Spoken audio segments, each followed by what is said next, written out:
Hello, future scientists. Today we'll be learning about saltwater and freshwater density and how it can impact our environment.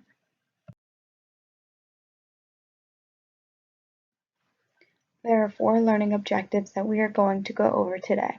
By the end of this video, you should be able to understand the concepts of density, apply the concepts of density to activities you do in your life, remember what happens when saltwater and freshwater mixes in the oceans, and analyze the negative impacts when CO2 mixes with saltwater and freshwater in the oceans.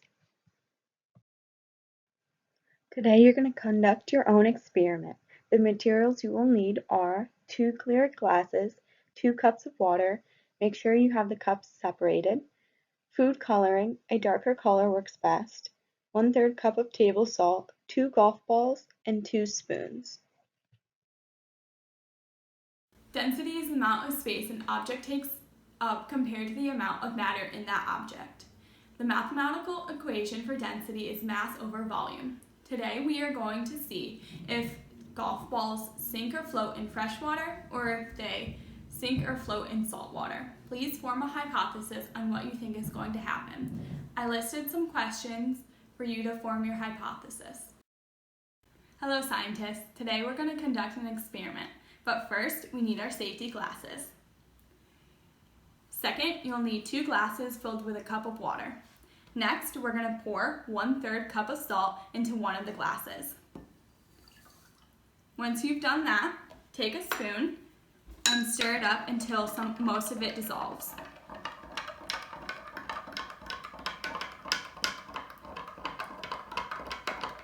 Once you've done that, take one of the golf balls, put it on the spoon, and gently put it into the cup. Do you see that? What has happened to your golf ball? That's right, it floated. Put the spoon back on the table so you don't mix it up with the other spoon. And then take the new spoon with the other golf ball and put it into the fresh water. Do you see that? That's right, it sank. Now that you have seen the results, the golf ball sinks in fresh water and floats in salt water. Why do you think this happens? Well, the golf ball is more dense than the fresh water, and it is less dense than the salt water.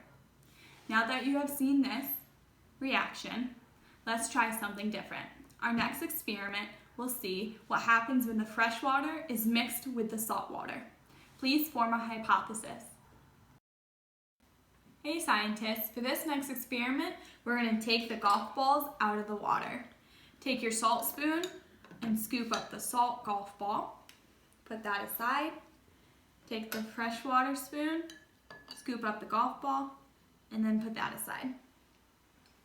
Once you've done that, take your food coloring and apply a few drops, just to make it a dark color. Take your freshwater spoon and just stir it up. Once it's mixed, you're going to gently pour the fresh water into the saltwater cup.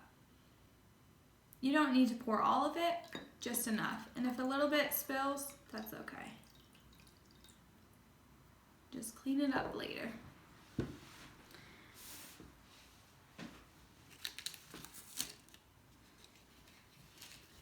So you can start to see what is happening. The fresh water, which is dyed blue, is floating in the salt water. Why do you think this happens? Well, the fresh water is less dense than the salt water.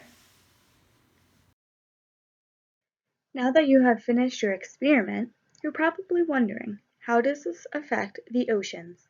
There has been an increase of CO2 in the atmosphere, creating extra amounts of heat. That heat mainly goes into the oceans, causing an increase of ocean temperatures. A major current, called the Great Ocean Conveyor Belt, is where the warm fresh water mixes with the cold salty water. Since there has been an increase of ocean temperature, it is creating warmer ocean waters. Warmer oceans then cause the ice and glaciers to melt. When those glaciers melt, sea levels rise, causing certain areas of our world to become flooded. The increase of CO2 is from human-made pollution. If we strive to become more environmentally friendly, then we can decrease the amount of CO2 that enters the atmosphere and that could potentially cool ocean waters.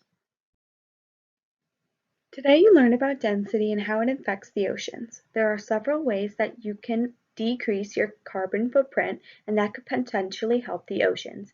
Read a book instead of being on electronic, carpool with friends, ride the bus, etc. I encourage you to find one way to be environmentally conscious in your home, school, and community.